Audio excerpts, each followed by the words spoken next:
Good day, everyone. We are Group 3 and welcome to our podcast.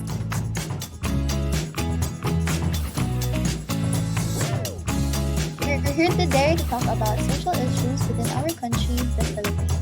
I'm Sofia Luisa Blog, and here with me today are. Hi, I am Josephine Rossi Benavides. Hi everyone, I'm Helene Lignig. Hi guys, I'm Margo Adrina Tan. Hi guys, I'm John Raymond Valdez. So guys, kamusta naman tayo? So, kamusta naman yung college life? And can you guys share a little bit of your experiences so far?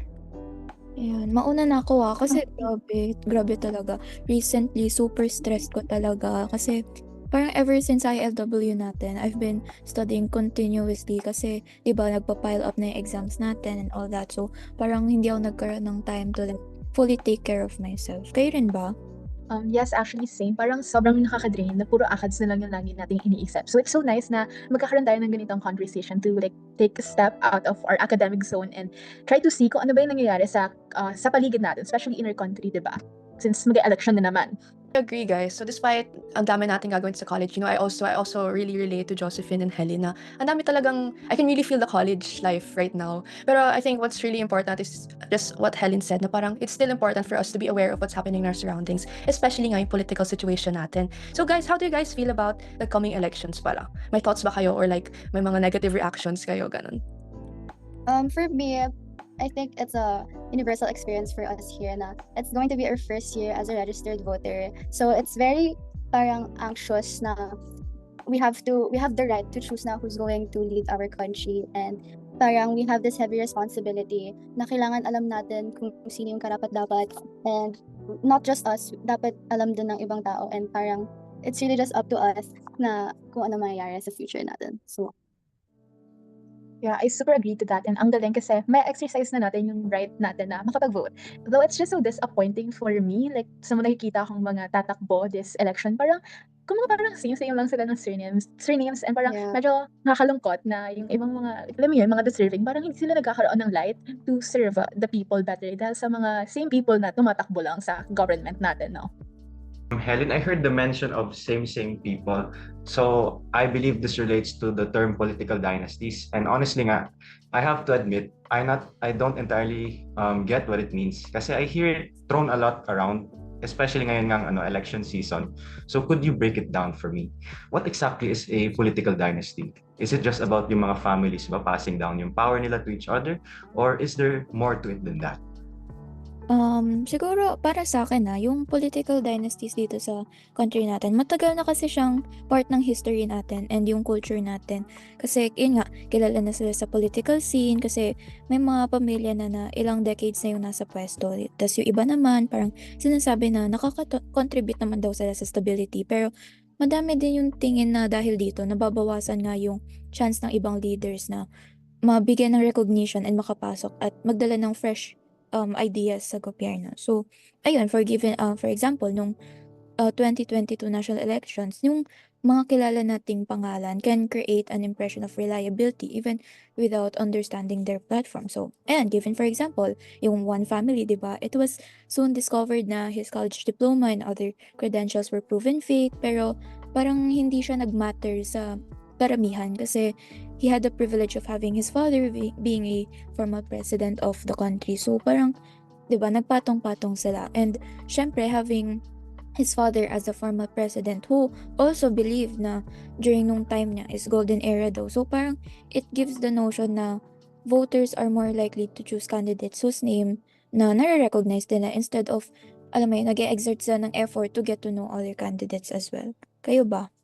Super agree ako kay Josephine. I personally find political dynasties unsettling. Parang kasi it's become so normalized in the Philippines na it influence voters' behavior. So parang the notion of name recall, it influences other people who are not so educated, let's say, in voters in different candidates, na parang they just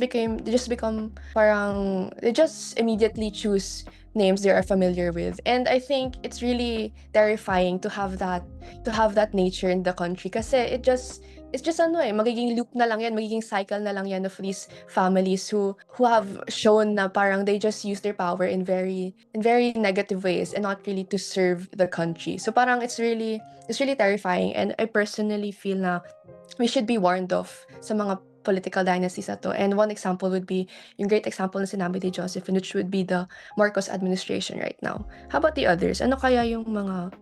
How do you guys feel about political dynasties?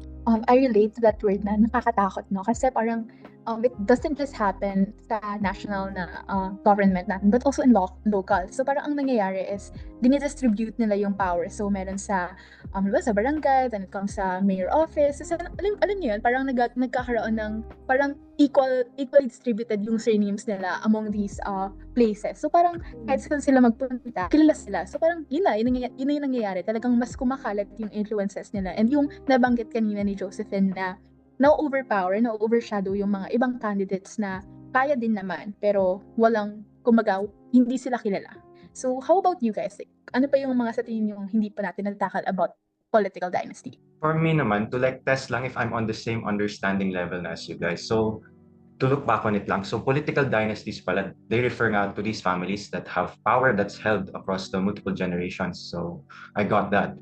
And yun pala, their influence is consolidated by spreading yung mga family members nila across these different political positions. So whether local yan or national, there you can find them everywhere. And para sa akin lang, I feel like the Philippines is so limited in terms of opportunities kasi like as Marga mentioned, it's turned into a cycle na.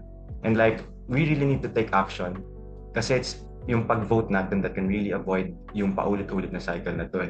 For me naman, I think if you're familiar with it, there's this thing called name recall, and it could actually influence the voting behavior kasi it makes the voters cast their votes on the names that have been around for a long time kasi they're relatives for past politicians. So the voters think that the best fit candidate for them are those who are already from a political family. And yung name recall is also a big factor on why political dynasties have been around for a long time because even though the candidates have no background or experience of public service, they would still run for a position because they're confident enough na because of their name, because of their connection, they will still run for a position and they would possibly win the election. So I think political dynasty can either make or break the government here in the Philippines. So I have another question. What do you think are the effects of political dynasties in our government, whether it can be positive or negative? For me, I think it can come out as positive if yung family involved in the dynasty are efficient leaders and they're actually genuine in actually making an impact in our country. But despite that, kasi their way of running as candidates as a family, parang it stops other candidates from pursuing their best interest in making a change. Parang it can limit the opportunity for new leaders that can have fresher ideas or more efficient ways to improve your country. So, kayo ba guys, what do you think? What can it impact in our country? Actually, same thoughts kay Sophia. So, I also believe that they can somehow produce positive impacts. So, they can actually bring stability and stagnation. Pero that's on the political dynasty itself. Pero it's different pa on where and who mismo yung tumatakbo. And I feel like here in the Philippines, it's become too much of a practice na they prioritize yung family interests nila over yung public welfare.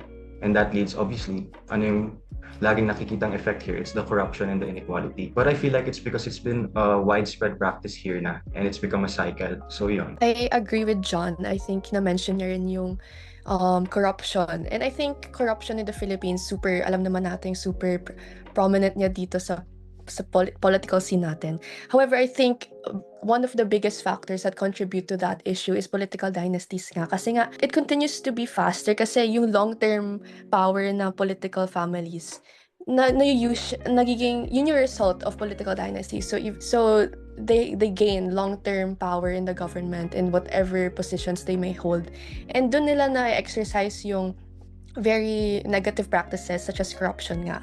And I think in the Philippines, sasabi nga nila na it can be, political dynasties in general can be both negative and positive. However, in the Philippines kasi, we can see that these political families have used this power in a more negative scene rather than the positive scene. So parang, yeah, it's really upsetting. So how about you guys? I think for me naman, yung experience and network nila, talagang makakatulong yun para mas ma-maximize yung resources ng country natin. Pero I think na it's giving us more negative effect kasi yung mga voters they're being put in a box and they solely look and know that candidate. And ayun nga talagang na-overshadow yung um mga bagay na mas may improve pa sana if ibang term or ibang governance yung nangyayari sa isang town, sa isang country. And talagang nalilimit nun yung potential ng isang bansa na mas mag-grow pa kapag nasa iisang terminolohiya lang sila. How about you, Josephine? What do you think? Oo, sobrang totoo nga no, yung sinabi ni John kanina na masyado nang na-exercise yung use ng political dynasties. Tulad din nung na-mention kanina ni Helen na yung kalat na sila. Kaya TBH, hindi ko masabi kung considered ba as a positive impact yung family members na may nai-inherit na knowledge and skills from their predecessors. Pero sa tingin ko, kung malinis naman talaga yung intention ng pamilya nila, then it may be a positive impact. Lalo na kung pag-abante naman ng country natin yung nakasalalay. Pero, ayun, tulad din ng mga na-mention nyo, parang it does limit opportunities for new leaders kasi yung governance natin, may favor, parang pwede sila mag-favor sa loyal supporters na lang over than the public interest. So, if you think about it deeply, no, parang if we chose a familiar name na yung platforms hindi naman sobrang relevant sa kailangan ng tao versus someone na tumatakbo for an actual representation ng group or yung may platform na totoong makakatulong sa atin. In the end, parang tayo ang magiging kawawa and magsusuffer because we are voting for someone because we are idolizing them, which is para sa akin sobrang individualistic niya and elitist instead of, alam mo yun, magre-recognize tayo ng need to vote para sa ating buong Filipino. For our next question naman, ito, as Lasallians, do you support this kind of activity within the government? For me, parang at the science kasi we are taught the values of faith, service, and communion. And with the performances shown by these political dynasties, parang nagko-conflict sila sa mga principles na to. So like with faith, it is a call to action to act with integrity. And for service naman, parang diba true service requires leaders to empower communities. And dapat na mas pinaprioritize nila yung public welfare than familial gain. And for communion naman is emphasizing a just and inclusive communities. And I think it has proven us right na hindi ito nasusunod ng mga nagdaang political dynasties or sa mga nangyayaring political dynasties. So, I don't really support political dynasties in our country kasi I just don't think that they have a good impact sa atin as Filipinos and as a whole nation. How about you guys? Ayun, totoo. Talagang two-edged sword talaga siya, no? So, ako bilang Lasallian, yes, I do support this kind of activity if and only if magpo-promote siya ng genuine na service. However, no naman if it perpetuates inequality and corruption. Pero, syempre, hindi naman siya ganun kasimple, diba? Lagi naman siyang may catch. Parang, yun nga, since super prevalent niya sa bansa natin, parang sobrang evident na yung mga kilala nating tumatakbo for certain positions, syempre, may facade yan sila na ipapakita para lang makita sila na kaboto-boto sila and pag nakuha naman na nila yung position nila sa gobyerno, yung mga yung pinromise nila is hindi na nila gagawin. So, ayun, kaya I think as Lasallians or even just a voter as a citizen, sobrang importante ng critical engagement kasi lalo na sa ating Lasalista kasi binigyan tayo ng enough privilege to have quality education and mamulat yung mata natin sa problema ng real world. So parang dapat na-encourage tayo to question and ensure accountability in governance. Ikaw naman, John, anong thoughts mo? I couldn't agree more with you guys. Especially yung pagsabi ni Helen na as Lasallians, we are taught to live by faith, service, and communion. Yung political dynasties here, they often go against these values lagi. True service for me means putting the people's needs first and not holding on to the power for a family just to pursue your own needs, diba? Fate calls on to us to act with honesty and fairness, but yung dynasties na to, they don't do anything but lead to corruption and inequality. Communion is all about building inclusive communities, but yung mga dynasties na to, they just, again, like I said kanina, they limit our opportunities for the new leaders to come. They keep yung power concentrated to yung few hands, and these few hands, paulit-ulit, they will just keep on chasing the personal interest. You guys really made great points, no? And I also just want to add na I want to focus on the core value service. Kasi for me, I see service. When you exhibit service, you have to be a servant leader. So what is a servant leader ba? One thing that I realized kasi in this course is na parang servant leadership is when you serve other people without the need for other things to come back to you. So parang you don't ask for any kapalit ba in Filipino.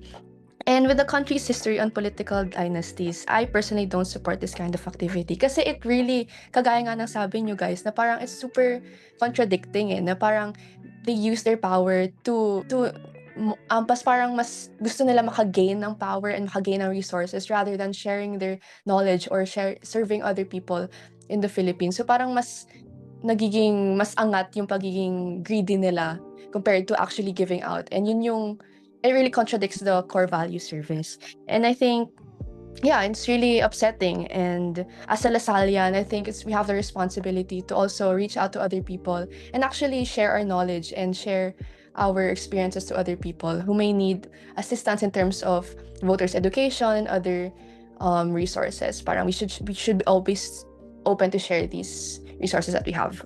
How about you, Sophia? May iba ka ba mga insights? Yeah, actually, it's nice to hear that like we're on the same page when it comes to like the political dynasty here in the government. But also, syempre, my answer for now also stands as a no, because I think the position of our country right now is at a crucial place wherein kailangan na talaga natin ng efficient leaders that would really help us rise up from, not really naman the ground, pero rise up from the crisis that the country is facing right now. And as Josephine said nga na we are privileged enough to have the right to education, kaya I won't turn a blind eye to those politicians that are doing their job effectively. Let's say like Mayor Vico Soto, that despite him coming from a political family, if ever he decides that he will run for a higher position, I think I would still consider him because of his exceptional background in serving Pasig. Pero I think for now, overall, political dynasty is a big no. Okay, so bakit pa natin to pinag-uusapan? Bakit parang, ayun, why is everything political? Talagang napaka-controversial na tong question na to, diba? Back in 2022 elections. So, why is everything political nga ba, Marga? Ako talaga, ito talaga yung napamulat ako especially nung 2022 elections. I realized that everything is really political. So that I realized that the everyday lives that we experience, no, every time we go to school, we go to work, we earn money, we need to buy our resources. The everyday lives that we experience are controlled by the laws and the policies our politicians implement. So lahat ng pagtakbo ng mga politicians na to, magkakaroon ng bearing sa mga everyday lives natin. Kaya, voting for me allows us to demand for better living conditions, especially for the oppressed and the marginalized. So, given that everything is political, so having the right for us as citizens, we have the right to vote. So we have the right to change the living conditions kahit naman super babaw lang yan sa tingin nila. We have the power, we have the right to change these conditions for the better by voting. Kasi nga, as I said, I really believe that everything is political. Kahit some people may argue not to engage in political activities, in voting, I believe for me, it's still important to engage and to participate sa right natin to vote. That's so true. Kasi talaga, ayun nga, yung sa everyday lives natin. So, it intersects with economics, culture, justice, and sa societal norms natin and sa laws na ini-implement sa country natin. Politics, ito yung nagde-demand or like, ito yung pinaka-driver ng economy ng country natin. Kaya, it's so important that we talk about it, diba? So how about you, Sophia? What's your take on this question? Yeah, I also agree with Marga na everything that we're involved in our lives, like school, somehow the church, and siyempre kung saan tayo nakatira, it's all controlled by the politicians and government as a whole. Kasi sila yung may authority to make a big or small changes sa country. Kaya their decisions have such big impact on our present and future lives. Kaya our civic engagement such as voting talaga matters so much kasi the future of our country relies heavily on our power to vote. So it's important talaga for us na we're aware sa mga present issues and makapili tayo ng mga leaders na tutulong sa atin umangat at yung hindi lang sila yung aangat. Yeah, just as everyone has said, yung politics talaga, they affect almost every aspect of our lives.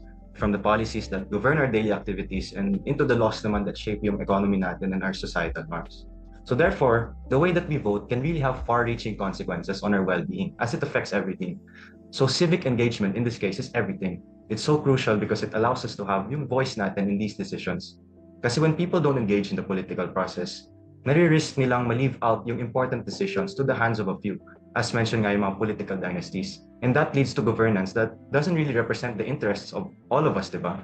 So by participating in this process, we help ensure na yung democracy remains strong and that the voices of the marginalized and the oppressed are heard. All of their concerns will be reached. So yun, tama naman yung mga nasabi nyo na governance affects all aspects of life. Syempre, everything that we see may influence our decisions. Lahat ng choice na ginagawa natin from yung zoning laws to national budgeting, nagre-reflect yan kung sino yung may power and sino yung magbe-benefit sa mga decisions na yun. So, kung iisipin natin, everything is political kasi at the very end of the day, parang yung batas yung may bahala yung batas yung magde-decide paano tayo makakakuha ng healthcare, ng education, even yung mga future jobs natin. So, even yung mga issue na human rights or yung climate change, kailangan natin ng politika to make simple or big changes para na mangyari. So, everything is the government's decision because they represent us. So, katulad nga ng familiar saying na, it takes a village to raise a child. So, in this sense, parang yung child is our country and we are the village. So, we need one another talaga to engage the society. Kasi, if hindi tayo mag-engage, parang, and hindi natin i-allow yung sarili natin na maging involved sa ganitong usapin, yung magiging chances talaga natin is mawawala sa atin yung mga karapatang pantao natin. You guys I really admire yung thinking natin. It makes me feel proud of our generation and it makes me feel proud to have you guys as my friends kasi parang I really can learn a lot from you guys. So, na-mention nyo nga na parang super important ng role natin as citizens kasi we can change the living conditions and just the entire situation of our country through our small acts. So how do you think we can educate ourselves and other people on voters' education since you guys mentioned how really important it is to exercise our right to vote? I think we can start with John. How do you think? All right. For me, I believe talaga that educating ourselves and others about voter education is key to combating the effects of yung mga political dynasties. So simply for me, we can start by engaging in yung mga simple discussions, just like this engaging talk na we are having right now. Kasi just by simply doing this, we are sharing knowledge na super important. And just from this, we can go beyond yung mga catchy slogans and recognize the actual policies that truly benefit all of the people. So just as we were taught din sa school, yung mga fact-checking ng information and promoting media literacy, these are essential also to ensure that the voters are not swayed by misinformation and propaganda. Kasi we know, guys, na it's been a long-standing issue, di ba, na a lot of the vote counts are people who were misinformed or they keep falling for that false propaganda. So furthermore, as Lasallians, we should encourage these talaga with an open mind and an open approach to voting, yung one that looks beyond yung mga familiar names and prioritizes merit, integrity, and a genuine service to all of the people. Yeah, I think I would just like to add also na we can simply educate ourselves by just watching the news and stop scrolling on our phones when news come up in our feeds like sa Facebook, sa Twitter, and just really take time to read and reflect if yung mga nakikita ba nating politicians and the actions they do that are being showed in the media, sila ba talaga yung leaders na deserve natin? And I agree with John na we also have to be open for meaningful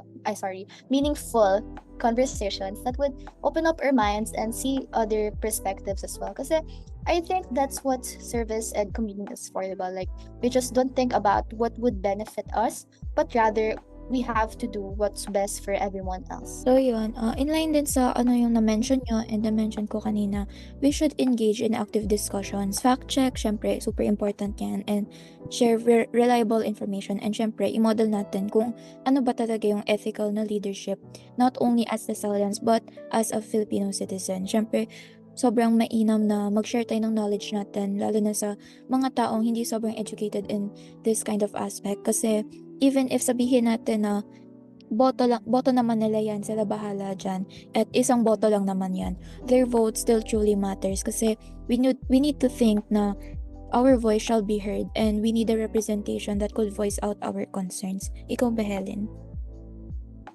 For me naman, napaka-importante ng inclusivity and accessibility kasi dapat na magkaroon tayo ng mga voters education programs na mag-a-address ng mga barriers sa mga na naghihinder sa participations, especially sa kabataan, sa mga persons with disabilities, sa mga rural communities na hard to reach na.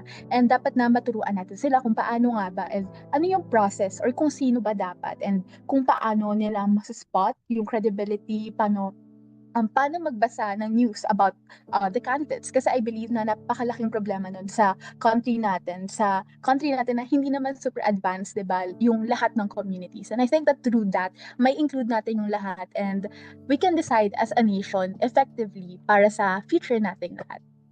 So, how about you naman, Marga? Back to you.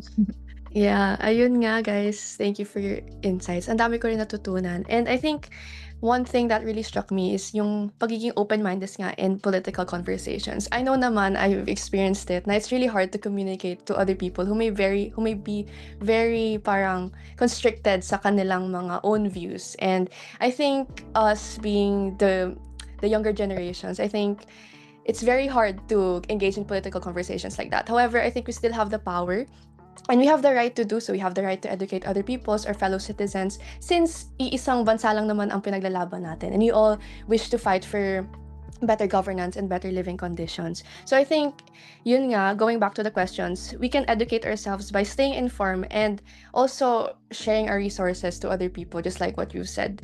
And I think it's also important that we hold politicians accountable. Kasi for me, alam naman natin na it doesn't stop during the elections. The fight doesn't stop during the elections. So we have to, kahit nakaupo na yung mga politicians na yan in office, regardless kung vinote natin yan or hindi, we must hold them accountable. We have to let them recognize their responsibilities and demand for better living conditions for us. Kasi yun, after all, yun din naman yung pinasok nila sa office. It's for them to serve the Filipino people. So I think, yeah, it's really important that we hold politicians accountable and to also share our knowledge to our fellow Filipino citizens. So with that, guys, I really enjoyed talking about political dynasties, especially in the current scene. And kayo ba guys, do you have any insights or ano ba yung mga natutunan nyo for today? For me, guys, I really love our conversation kasi it sparked a lot of issues in our country, no? Hindi lang sa political dynasties, but also yung awareness natin as first-time voters. So I think and I hope that with this conversation na marami siyang marating and I hope na marinig din ng mga tao to yung conversation na to for them to be aware and for us to be a better voters for a better country, no? How about you, John? I can just say na I'm truly happy kasi by doing this together, we all learned the importance of staying informed, engaging in like these types of discussions, and promoting voter education to challenge yung mga systems nga as mentioned, the political dynasties. So overall for me, this experience reinforced that as Lasallians, we have the responsibility to advocate for fair, inclusive leadership and work for the common good. And I'm so glad that we were able to achieve that small step together today. How about you guys? True. Alam mo, na-realize ko from this conversation na kailangan talaga natin ng sobrang seryosong glow up sa sistema natin. Siyempre, kailangan talaga natin ng voter awareness. Sobrang important yan kasi we can't just vote someone dahil kilala natin or may name recalling na nangyari. It's about shifting the culture and saying na, uy, gusto natin ng leaders based on their skills, not their surnames. How about ikaw, Marga? Yeah, gusto ko really appreciate this conversation din talaga. It really opened my eyes, just like what you guys said. And I think yung mga nakakuha kong insights today I would really bring them to me, especially as a first-time voter. And parang I think as I grow up, I feel more involved in the country, and I'm so happy now I have this generation with you guys that could really educate one another and also inspire one another to practice the right to vote, always be aware of the things around us, and also hold these politicians accountable. And I think I'm really happy. I'm just overall parang very enlightened, no? So parang thank you talaga guys for being comfortable enough to share these views and opinions to this group. So ayun. Do you guys have anything to say as a farewell then? Ganon. It is a responsibility that is essential for us to ensure that our future is in good hands. We must always remember the power of the people is greater than the people in power.